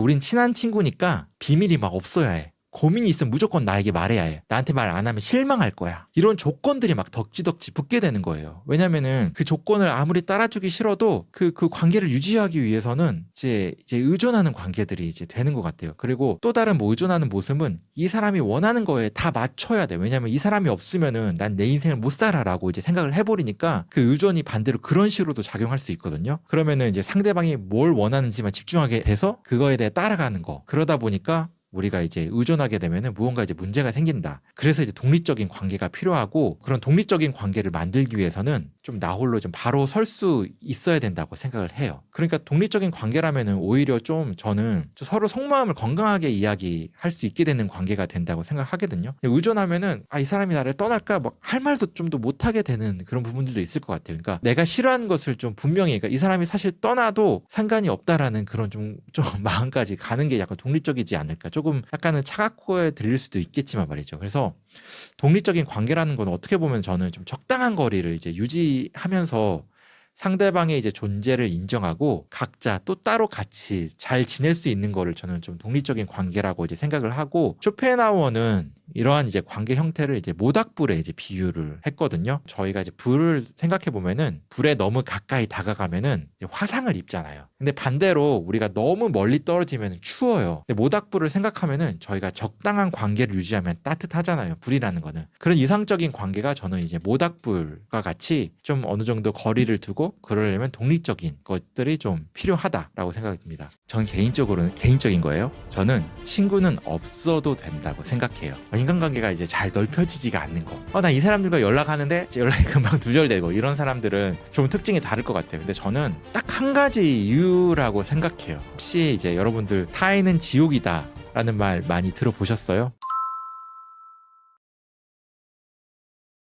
이거 친구라는 개념이 되게 재밌는 개념인 것 같아요. 근데 저는 한번 이런 것들이 떠오른 것 같아요. 왜 우리에게는 친구가 필요할까요? 왜 내 인생에는 친구가 반드시 필요한 걸까요? 전 개인적으로는 개인적인 거예요. 저는 친구는 없어도 된다고 생각해요. 사실 친구가 꼭 있어야 된다고 생각하는 이유는 제 개인적인 생각에는 친구가 없으면 인생이 외롭다고 생각하니까 꼭 친구가 있어야 된다라고 하는 사람들이 대부분 이제 친구가 꼭 필요하다라고 주장할 것 같은데, 물론 전 맞는 말일 수 있다고 생각해요. 근데 또 반대로 생각해 보면 친구가 많아서 문제가 생기는 경우도 있어요. 친구와 나는 뭐 깊은 얘기들이 막 퍼지는 경우도 있고, 뭐 말실수로 친구 관계에 갈등이 생기면은 좀 인생에 여러 가지 상처들도 생기고 좀 그런 부분들도 있잖아요. 그리고 아무리 친한 친구여도 오랫동안 이제 지내다 보면은 서로 경제적인 상황도 다르고, 저 친구와 나는 그런 상황이나 환경이 너무너무 달라질 수 있을 것 같아요. 나는 아이가 있고 결혼도 했지만 그 친구는 없을 수도 있고, 그러면은 서로 질투하고 뭐 관계가 이상해지는 경우도 많이 있는 것 같아요. 그래서 친구들이 너무 많아서 뭐 그 친구들 돌보느라고 내 시간을 너무 빼앗기는 경우도 많고요. 그래서 친구가 있음으로 인해서 정작 나를 돌볼 시간이 없는 경우도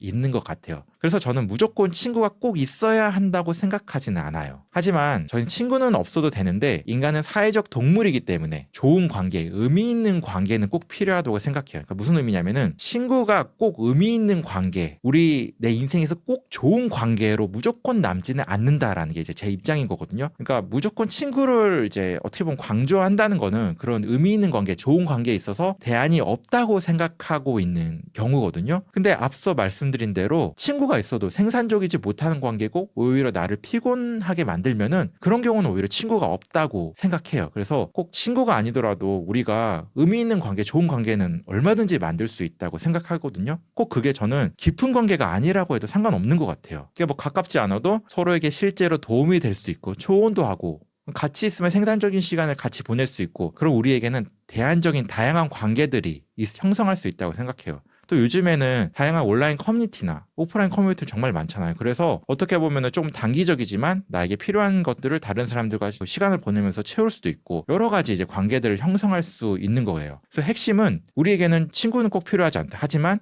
의미 있고 좋은 관계는 꼭 필요하다. 그래서 우리가 친구라는 것도 좀 개념을 좀 다양하게 한번 생각해 봐야 될 것 같아요. 무조건 사실 우리가 같은 꼭 동창이라고 꼭 같은 고향 출신이라고 이 친구랑 10년, 20년 됐다고 해서 꼭 인생에 계속 평생도랑 같이 갈 이유는 꼭 없다고 생각하거든요. 그러니까 정말 이 관계가 정말 내 인생에 도움이 되는지 안 되는지 이런 것들을 생각을 하면서 저는 이제 의미 있는 관계, 좋은 관계만을 추구하는 게 맞다라는 게 저희 생각입니다. 인간관계가 좁아지는 사람들은 저는 뭐 여러 가지 말을 드릴 수 있는데 좀 조심스러운 편이긴 하지만 우선은 자발적인 경우냐 비자발적인 경우냐 이렇게 두 가지 케이스로 나눌 수 있을 것 같아요. 그러니까 자발적, 즉 내가 원해서 인간관계가 좁아지는 사람들은 저는 간단해요. 우선 인간관계에 시간을 굳이 많이 투자하지 않는 사람들이 인간관계가 자연스럽게 좁아진다고 생각을 하거든요. 그러니까 인생을 이제 어떻게 보면 살아간다는 거는 저는 우리에게 막 시간이 주어졌고 그 시간을 활용해서 우리가 무언가를 하는 게 인생을 산다는 거라고 생각을 해요. 당연히 이제 인간관계에 이제 시간을 사용하지 않고 사는 사람들 특히 뭐 주변의 인간관계를 막 무한하게 이렇게 넓히기보다는 자기 그 좁은 범위에 있는 관계, 즉 뭐 부모님이나 배우자 또는 이제 자식 정도의 그런 인간관계에만 시간을 다 투자하는 사람들은 자연스럽게 인간관계가 좁아지겠죠. 더 이상 시간을 할애할 수가 없으니까 당연히 친구들이랑도 멀어지고 사회생활을 해서 만난 사람들은 자연스럽게 이제 못 만나니까 멀어지게 되겠죠. 그러니까 사실 제가 이런 경우이기는 해요. 자발적으로 좀 인간관계 많이 좁아지고 있는 편인데 왜냐면은 저는 개인적으로 생각했을 때 앞서 말씀드린 대로 더 의미 있는 인간관계에 더 집중을 하는 편인 것 같아요. 그러니까 이유는 사실 제 입장에서 간단해요. 이게 더 저한테는 행복하기 때문이에요. 그러니까 저는 죽기 전까지 아이들과 1시간이라도 더 많은 시간을 보내고 싶고 그리고 저희 부모님 그리고 아내랑도 더 많은 시간을 보내고 싶거든요. 그러니까 저는 간단해요. 제 시간을 제 가족과 더 보내고 싶어요. 그러니까 그러다 보니까 자연스럽게 인간관계가 더 좁아지게 되겠죠. 그러니까 저는 사실 회사에서도 회식 같은 것도 잘 안 가고 그다음에 주변에 이제 사람들 이제 정말 이제 친구랑도 더 가끔은 정말 특별한 경조사 아니면 많이 안 가는 편이거든요. 이제 그게 저는 이제 가족과 보내는 게 저한테 더 행복하고 그러니까 저는 그렇게 시간을 그쪽에다가 투자하니까 인간관계가 자연스럽게 이제 좁아지는 것 같아요. 그러니까 제가 이제 인간관계 좁아지는 거고 다른 어떤 사람들은 이런 이제 뭐 가족 대신에 다른 인생의 과제들에게 이제 시간을 투자하면은 또 인간관계가 좁아질 것 같아요. 뭐 예를 들어 이제 글을 쓴다든지 아니면 음악 작업을 한다든지 그거에 제가 목숨을 걸고 싶어요. 인생에 모든 걸 걸고 내가 대작을 한번 만들어 보고 싶어. 아니면 어떤 특정 결과물들을 만들어 보고 싶어. 내가 이 사업에 올인해서 무언가를 잘 해보고 싶어. 이러면은 자연스럽게 인간관계가 줄어들 수밖에 없겠죠. 왜냐하면은 인생에서 이루고 싶은 목표가 있고 그곳에 시간을 투자하면은 인간관계는 이제 자연스럽게 이제 좁아지게 되겠죠. 그리고 이제 다른 케이스, 비자발적인 케이스. 나는 정말 인간관계를 원하는데 인간관계가 이제 잘 넓혀지지가 않는 거. 나 이 사람들과 연락하는데 연락이 금방 두절되고 이런 사람들은 좀 특징이 다를 것 같아요. 근데 저는 딱 한 가지 이유라고 생각해요. 남의 이야기를 잘 듣지 않는 사람들이 저는 좀 죄송한 얘기지만 인간관계를 넓히고 다른 사람과 인간관계를 형성하기가 좀 쉽지 않다라고. 왜냐면은 이제 만났는데 자기 말만 계속 하는 거예요. 뭐 자기 자랑, 자식 자랑, 그 다음에 뭐 내가 뭐 했다니 막 이런 자랑으로 이제 점철된 시간들 하면은 나도 내 얘기를 나누고 싶어서 만나는 건데 사람들은 누구나 이야기하고 싶은 욕구가 있잖아요. 누군가 나를 들어주면 좋아하는 거고. 그럼 당연히 인간관계가 좁아질 수밖에 없겠죠. 그러니까 사실 자기 이야기를 이제 하고 싶으면 사실 누군가를 만나기보다는 이렇게 유튜브나 이런 걸로 통해 가지고 자기 이야기를 하는 게 더 좋을 수도 있어요. 왜냐면은 누군가를 만난다는 거는 저는 내 이야기를 들어주는 사람을 만나는 거라고 생각을 하거든요. 그럴수록 이 사람이 나를 더 이해해주고 있구나 그렇게 느끼니까 자연스럽게 좋은 인간관계가 형성하게 되고 그러니까 자연스럽게 나의 인간관계, 나를 찾는 사람들이 늘어나게 되고 인간관계가 더 넓어지게 되는 것 같아요. 근데 만약에 그렇게 아까 제가 말씀드린 대로 자기 이야기만 하고 자랑하고 아니면은 뭐 조언이라고 해서 해서 너는 뭐 이렇게 살아야 돼 저렇게 살아야 돼 하는 사람들과는 별로 만나고 싶지 않을 것 같아요. 그러면은 아주 자연스럽게 인간관계가 좁아질 거라고 생각합니다.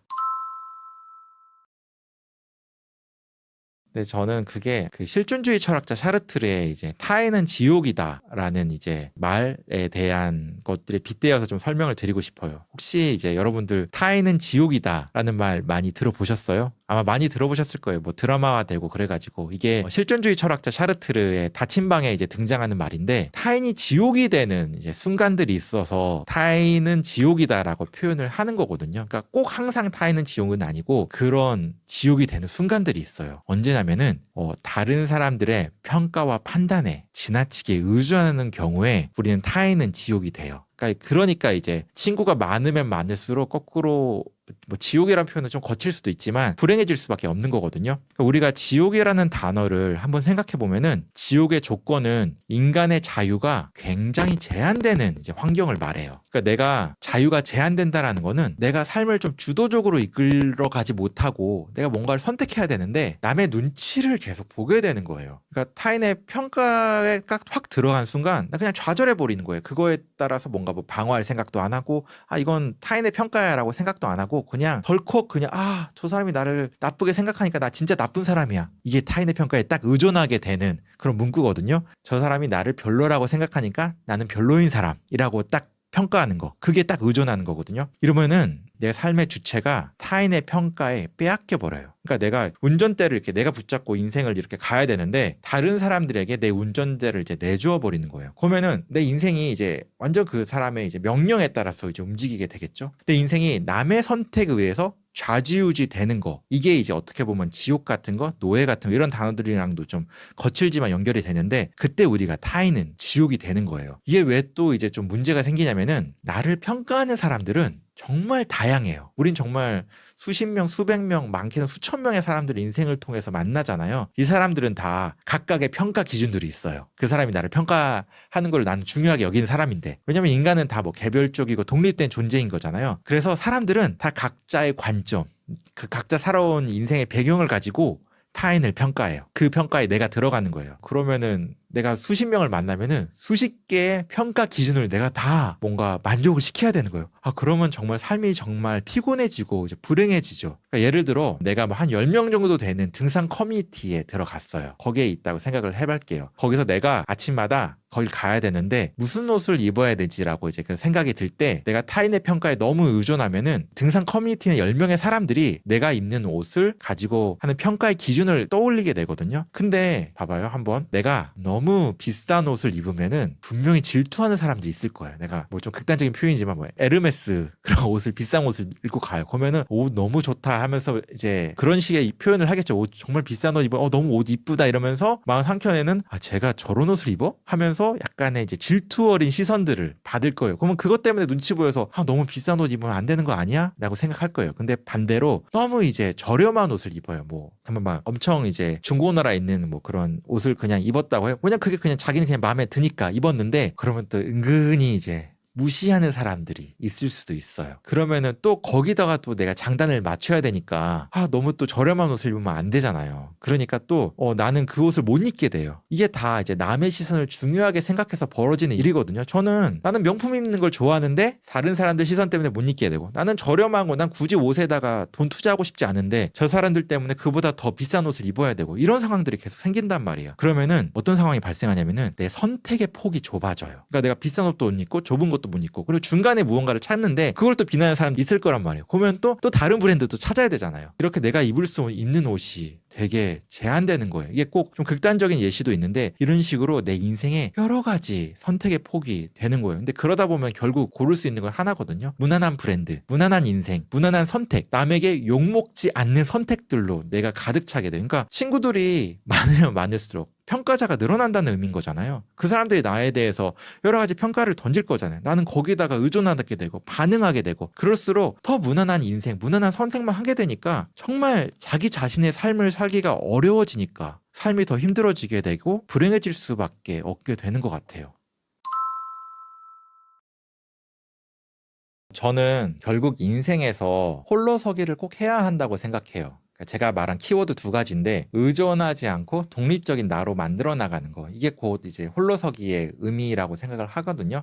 그러니까 타인의 평가에 이제 의존하지 않고 내가 나의 최종 평가자가 돼가지고 스스로 굳게 일어서면서 홀로서기가 돼야 되는 사람이 되어야 한다고 생각을 하는데 사실 이거를 잘하려면은 좀 이걸 잘하고 있는 사람들에 대한 생각이나 이런 것들을 잘 들어보면 좋을 것 같아요. 그리고 제가 이거를 최근 한 몇 년 동안 좀 보니까 철학자들이 특히 홀로서기를 잘 하는 것 같아요. 그 사람들은 정말 혼자 있는 시간을 잘 활용을 해가지고 창조적인 결과물들을 내놨고 정말 많은 사람들에게 영향을 미쳤잖아요. 그래서 홀로서기를 이제 하고 싶다면은 전 철학자들의 생각을 한번 바라보았으면 좋겠어요. 그리고 그 생각을 가득 담은 게 바로 홀로서기라는 책이에요. 그래서 혹시 뭐 의존에 대한 부분에 대해서 고민이 있거나 인생의 독립, 자기 자신으로 살아가는 것에 대해서 어떻게 해야 되지? 이런 고민이 들면은 철학이라는 게 어떻게 보면 근본에 해당된다고 생각이 들거든요. 그래서 홀로서기 철학이라는 책을 저는 추천을 드립니다. 감사합니다. 정말 지극히 주관적인 관점을 가지고 평가해버리는 게 정말 위험하다고 생각해요. 저는 속마음이라는 거는 자기 자신과 대화를 해야 된다고 생각을 하거든요. 혼자 있는 건 이렇게 인생에 자신만의 이제 결과물들을 만들어내기 정말 최적의 환경인 거예요. 근데 창조적인 활동인 거는 인생의 결과물만 만들어낼 수 있는 게 아니라 실제로 인생에 긍정적인 영향을 많이 미쳐요. 그렇죠. 아까 제가 자기 자랑, 자식 자랑 이런 거 했잖아요. 저는 하지 말아야 될 게 나와 좀 생각이 다르다고 해서 그건 틀렸다라고 말하는 거. 일종의 평가는 좀 안 하는 게 맞지 않나라는 생각이 들어요. 이 사람이 어떤 특정한 행동을 했어요. 인생에 어떤 일들이 있었고 결정을 했는데 그거에 대해서 함부로 평가해버리는 거예요. 그건 뭐 별로야. 정말 지극히 주관적인 관점을 가지고 평가해버리는 게 정말 위험하다고 생각해요. 왜냐면은 사람들이 이제 이 사람의 인생을 사실 평가한다는 건 정말 어려운 일이거든요. 그러니까 그 사람이 내가 이제 이 사람을 뭐 예를 들어 너 그러니까 넌 그건 정말 게으른 행동이야. 이렇게 한마디로 평가하는 순간 그 사람은 그냥 게으른 사람이 되어버리는 것 같아요. 그러니까 이런 류의 평가는 저는 진짜 위험하다고 생각하고 물론 이제 평가가 그 사람에게 좋게 작용할 수도 있을 것 같아요. 아, 내가 정말 이제 그 평가를 받아들여가지고 내가 이제 피드백을 잘 받아들여서 인생을 잘 살아야지. 근데 저는 개인적으로 이런 사람들은 그렇게 많지 않다고 생각해요. 그리고 그런 평가를 들으려면은 그 마음의 준비는 어느 정도 생각이 있어야 된다고 생각해요. 그러니까 예를 들어 저희가 코칭 간의 관계, 뭐 상담사와 상담이 아닌 사람들의 관계, 이런 관계에서는 그 사람들의 이제 이성적이고 냉정한 그런 평가들을 받아들일 마음의 준비가 되어 있는 상태에서는 괜찮지만 그게 아니라 그냥 친구끼리 만났는데 그냥 저희가 이제 즐거운 이야기 나누고 하는데 갑자기 그렇게 너는 그러니까 게으른 것 같아 이러면 이제 분위기 싸해지면서 쟤와 나는 관계를 계속 가져가야 되나 이런 류의 이제 평가들은 정말 해서는 안 되는 말인 것 같아요. 속마음이라는 거는 굳이 남에게 할 필요가 있나? 라는 생각이 들 것 같아요. 왜냐면은 이건 저는 속마음이라는 거는 자기 자신과 대화를 해야 된다고 생각을 하거든요. 왜냐면은 이제 보통 이제 속마음이라는 거는 나의 뭐 여러 가지 이제 형태가 있을 수 있겠지만 보통 나의 뭐 치부거나 아니면은 그러니까 두 가지 개념인 것 같아요. 그러니까 나에 대한 속마음 이야기.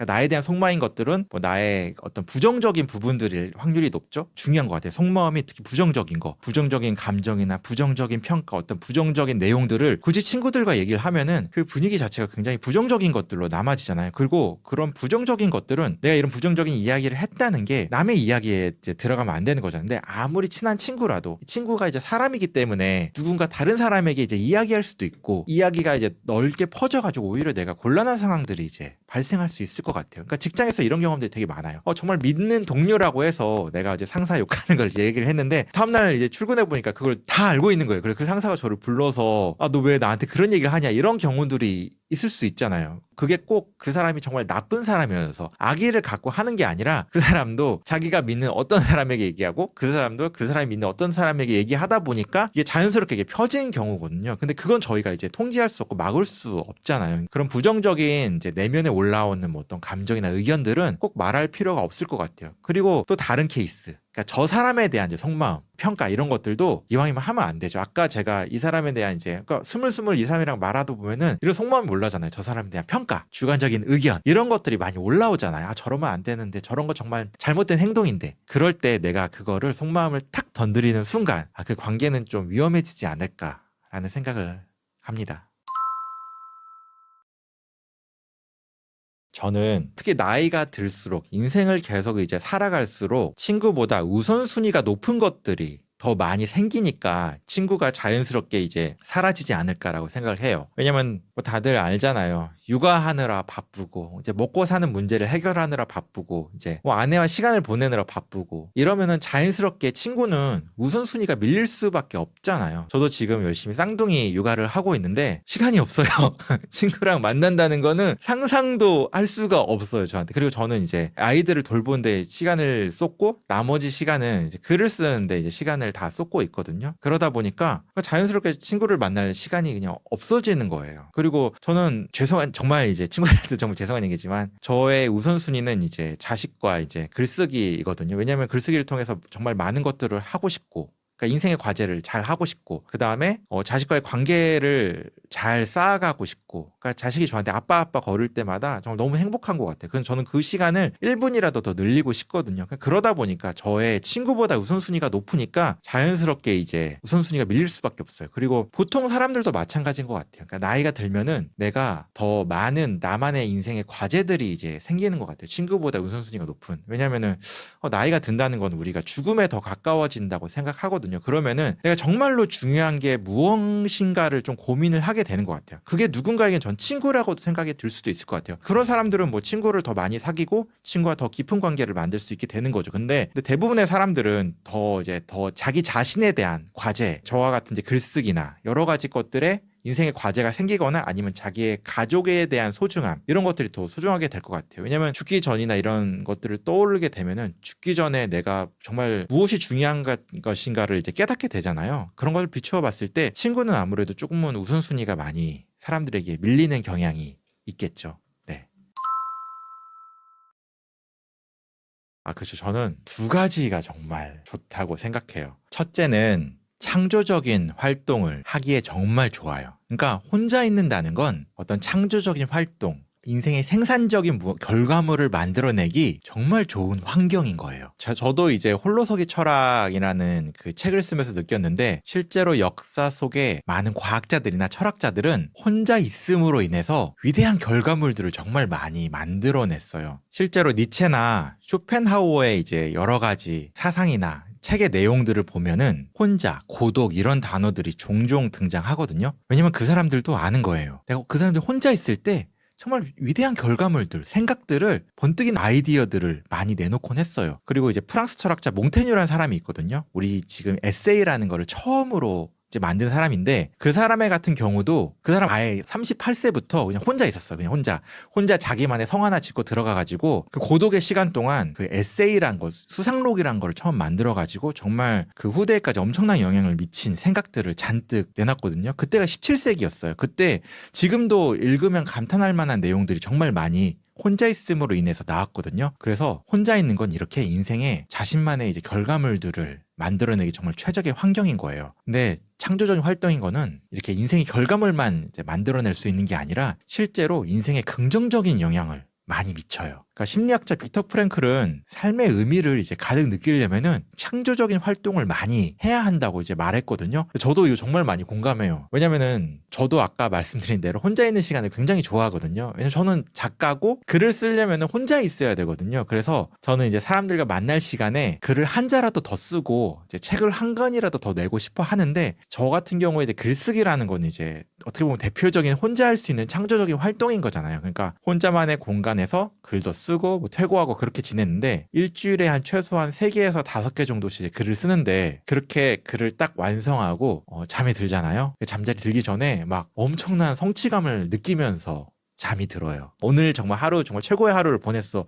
이런 느낌들이 정말 가득 느끼거든요. 그런 성취감을 가득 느끼면서 제가 이렇게 산단 말이에요. 물론 어떤 창조적인 거를 할 때 꼭 그 창조적인 거를 꼭 잘해야만 이런 성취감을 느끼는 건 아니에요. 저 같은 경우도 그 글을 쓰는 사람의 경우도 글을 꼭 잘 쓸 필요는 없다고 생각해요. 그래도 의미를 가득 느낄 수 있어요. 왜냐하면은 이제 글 쓰는 시간 동안 나는 온전히 몰입할 수 있게 되거든요. 그러니까 저는 이게 음악을 하는 사람, 미술을 하는 사람, 이런 창조적인 활동을 하는 사람들에게는 다 벌어지는 일이라고 생각해요. 내가 그리는 그림에 이제 붓 하나하나에 이제 집중하고, 내가 쓰는 글 한 글자 한 글자에 이제 집중하게 되고, 내가 음악을 하는 사람이면 내가 만들어내는 음표, 그런 음악, 그 멜로디 하나하나에 집중하게 되면은 자연스럽게 거기에 몰입하게 되고, 아, 이게 정말 나를 인생을 만족스럽고 행복하고, 아, 내가 진짜 인생을 의미 있게 살고 있구나 라는 느낌을 정말 가득 받게 해주거든요. 그래서 창조적인 활동은 이렇게 인생을 더 의미 있고 풍요롭게 살게 해줘요. 그러니까 제가 말씀드린 대로 꼭 글쓰기만 해당되는 건 아니에요. 그러니까 창조적인 활동이면은 어떤 것이든 된다. 또 인간이란 건 어떻게 보면은 무언가를 끊임없이 이제 만들어내는 존재잖아요. 그거 만들고 싶어 하고요. 지금 우리 주변에 있는 뭐 물건들만 봐도, 아니 건물들만 봐도 다 인간이 직접 만들어낸 결과물들이에요. 어떤 사람들이 몰입하고 그걸 보면서 좋아하겠죠. 직접 만든 사람들은. 그리고 유튜버들 보면은 자기가 만든 영상 조회수가 잘 나오는 사람들이 좀 긍정적인 댓글을 단 영상들을 보면은 엄청난 성취감을 느끼고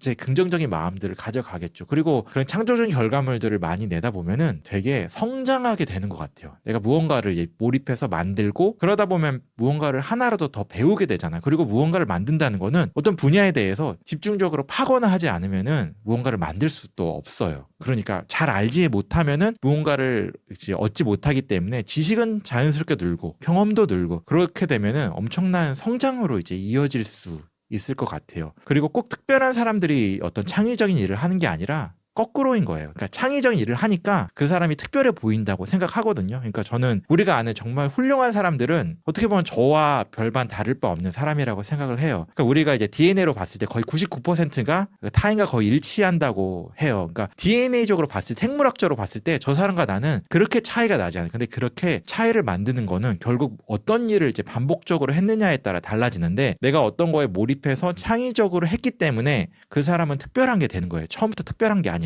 그러니까 창의적인 것들을 하면은 인생의 의미도 생기고 성장도 해서 어떤 특별한 누군가가 될 수 있는 그런 기회가 되니까, 혼자 있는 거는 정말 엄청난 그 사람의 인생의 기회도 되고 의미도 되고 너무너무 이제 좋은 거, 그런 개념들을 주는 것 같아요. 너무 어려우면은 저는 글쓰기를 강력하게 추천하는데, 그냥 이 혹시 영상을 보고 있으면은 노트 하나 꺼내가지고 그냥 문장 하나, 세 문장만 딱 써보세요. 그냥 머릿속에 떠오르는 거 그냥 세 문장 딱 써보세요. 그러면은 딱 떠올랐을 때 그 세 문장 보면은 여러분들은 이미 창의적인 활동을 한 거예요. 무언가 결과물을 만든 거예요. 사실 이런 거예요. 그러니까 저도 글 안 써질 때 그냥 세 문장만 아무거나 쓰자 하면은 사실 사람이 세 문장을 처음에 시작해서 쓰기가 어려운 거지, 막상 쓰면은 그 세 문장만 쓰긴 또 어렵거든요. 계속해서 글이 이어지게 될 거예요.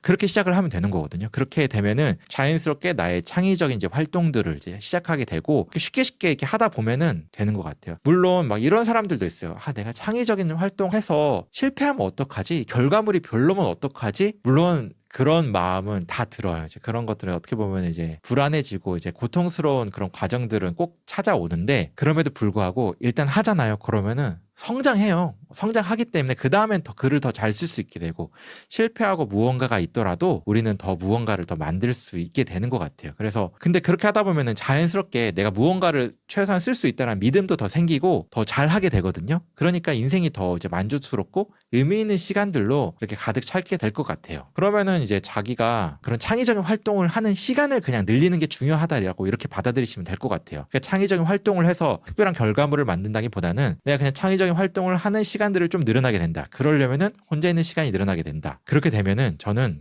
결론적으로는 어떤 나의 이야기 같은 것들이 만들어지게 될 것 같아요. 왜냐면은 창의적인 활동을 한다는 거는 인생의 결과물들이 계속 나오는 거잖아요. 그러니까 인생의 결과물이 있는 것과 없는 거는 내가 나의 이야기를 스스로 만들어낼 수 있느냐 없느냐에 이제 따른 것 같아요. 왜냐하면 결과물들이 있으면은 그 결과물들과 나의 관계 속에서 계속 어떠한 특정한 이야기들이 계속 만들어지는 것 같아요. 그러니까 저 같은 경우는 예를 들어 이제 처음에 브런치라는 이제 그 플랫폼으로 글 쓰는 걸 시작했거든요. 그러다가 그 브런치에 있는 글을 가지고 이제 책을 출간하게 됐고, 책을 출간하게 되면서 자연스럽게 이제 글에 대한 자신감이 조금은 생기면서 여러 가지 것들을 확장이 되면서 여러 가지 이제 이야기들이 만들어졌는데, 이런 류의 이야기들이 생각해 보면은 굉장히 많아요. 이게 누구나 다 사실 만들 수 있는 자신만의 이야기들인 거거든요. 그렇게 하나의 어떤 이제 나만의 인생 이야기가 만들어지면서 정말 긍정적인 이제 되는 것 같아요. 근데 그 시작은 저는 혼자 있는 시간과 공간이라고 생각을 해요. 앞서 말씀드린 대로 글쓰기가 세상에서 제일 쉬운 창조적인 활동이라고 생각을 해요. 하다못해 일기를 쓰는 것도 저는 창조적인 활동이라고 생각을 하거든요. 또 일기 쓰기. 그러니까 제가 대표적으로 추천하는 글쓰기는 일기 쓰기하고 이제 프리라이팅이라는 게 있어요. 그 두 가지를 정말 강력하게 추천을 하는데, 근데 일기를 쓸 때 저는 감정 일기를 특히 추천을 하는 편이에요. 왜냐면은 일기를 쓸 때 일기가 제일 이제 빛날 수 있는 거는 자기를 객관적으로 바라보게 되는 거. 그게 정말 그 인생에 있어서 큰 결과물로도 이제 남을 수 있다고 생각을 하거든요. 그러니까 내가 특히 감정 일기가 더 그거에 좀 최적화되어 있지 않나 생각했는데, 이런 거예요. 이제 보통 밤에 감정 일기를 이제 쓰면 되는데, 내가 하루에 여러 가지의 상황들을 속에서 이제 감정이 막 부정적인 감정이 생길 때도 있고 긍정적인 감정이 생길 때도 있고 막 그런 것들 있잖아요. 그리고 그런 감정 뒤에는 여러 가지 상황들이 있잖아요. 그래서 그것들을 그대로 한번 써보는 거예요. 나에게 이런 상황이 있었고 그거에 따른 나의 감정은 불안이었다, 두려움이었다, 아니면은 공포였다, 무서움이었다, 아니면 뭐 그 상황에 따른 긍정적인 감정도 있을 수 있겠죠. 이제 기쁨이었다, 행복이었다. 이런 여러 가지 감정들을 이제 떠오르면은 일단은 자기 자신을 객관적으로 바라볼 수 있게 되는 것 같아요. 왜냐면 사실 이 사람의 인생을 이제 여러 가지 움직이는 원동력 중에 하나는 감정이거든요. 내가 어떤 감정을 많이 이제 표출하느냐, 나타내느냐, 표현하느냐에 따라서 그 사람의 이제 인생이 이제 수면 위에 있던 인생이 객관적으로 이제 표면 위로 이제 드러나는 게 이제 감정을 이제 알게 되면 그렇게 되거든요. 그래서 그런 감정 일기를 쓰면은 자기 자신을 객관적으로 바라보게 되고, 그리고 부정적인 감정에 대처할 수 있는 능력이 생겨요. 왜냐면은 감정을 잘 다스리는 거, 분노나 이런 부정적인 감정을 잘 다스리는 방법 중에 하나는 내가 어떤 감정을 갖고 있는지 알아차리는 것만으로도 사실 감정이 사라지거든요. 왜냐면 이 감정이라는 게 어떻게 보면 좀 위험한 게 이제 2차 감정이라고 보통 얘기를 하거든요. 왜냐면은 제가 어떤 부정적인 감정이 1차 감정이 들어오면은 사실 이거는 저희에게 그렇게 큰 영향을 미치진 않아요. 근데 그 감정, 부정적인 감정 때문에 2차 감정은 자책하거나 내가 이런 부정적인 감정을 냈어, 분노했어 막 하면서 자책하게 되고, 그 자책하는 것 때문에 또 부정적인 감정이 나오게 되고, 이러면서 저희 이제 삶이 힘들어지게 되는 것 같거든요. 근데 내가 어떤 감정을 갖고 있는지라고 알아차리는 순간 이런 2차 감정을 좀 막을 수 있는 좋은 방법이거든요. 그러니까 이런 거에 인생에서 막 먼지들이 막 이제 쌓여 있으면은 내가 무엇을 해야 할지 잘 몰라요. 그러니까 어떤 부정적인 감정들을 대처할지 모르게 되거든요. 왜냐면 이 먼지들이 쌓여 있으니까. 근데 내가 그런 먼지들이 걷어지는 거, 그게 이제 감정이 알아차리는 순간이 그 먼지들이 걷어지게 된 순간이거든요. 그러면은 저희가 인생을 좀 더 객관적으로 볼 수 있게 되고, 내가 이걸 어떻게 대처할지 자연스럽게 대처가 됩니다. 그리고 다른 하나는 이제 이제 라이팅인데, 프리 라이팅은 간단히 말해서 그냥 떠오르는 생각을 막 적어내는 거예요. 그러니까 어떻게 보면은 여러분들은 지금 보통 사람들의 생각을 정말 많이 해요. 정말 많이 하고 그 생각을 글로 한번 옮겨보는 거예요. 보통 새벽에 하는 걸 많이 추천하는데, 아침에 일어나서 여러 가지 막 생각들이 막 드는 거예요. 오늘 뭐 하지? 뭐 오늘 무슨 일이 있지? 막 오만 가지 생각들이 다 일어나잖아요. 그것들을 그대로 글로 막 다 옮겨보는 거예요. 그러다 보면은 글을 엄청나게 길게 쓸 수 있게 됩니다. 그리고 그 글 속의 나를 보면서 객관적인 나를 알 수 있게 되고, 그리고 내 글이 어떤 글인지도 거꾸로 알 수 있게 돼요. 내가 어떤 글을 쓸 수 있고 어떤 글을 쓸 수 있는 그런 실마리 더 얻을 수 있게 되거든요. 프리라이팅이. 그 프리라이팅은 저는 누구나 다 할 수 있다고 생각해요. 왜냐면은 누구나 다 생각하잖아요. 아침에. 지금 여러분이 이거 보면서 막 여러 가지 생각하고 있잖아요. 그걸 그대로 글로 써보는 거예요. 그러면은 글 정말 많이 쓸 수 있습니다. 뭐 A4 용지 5장, 6장 문제도 아니에요. 그래서 프리라이팅 강력하게 추천드립니다.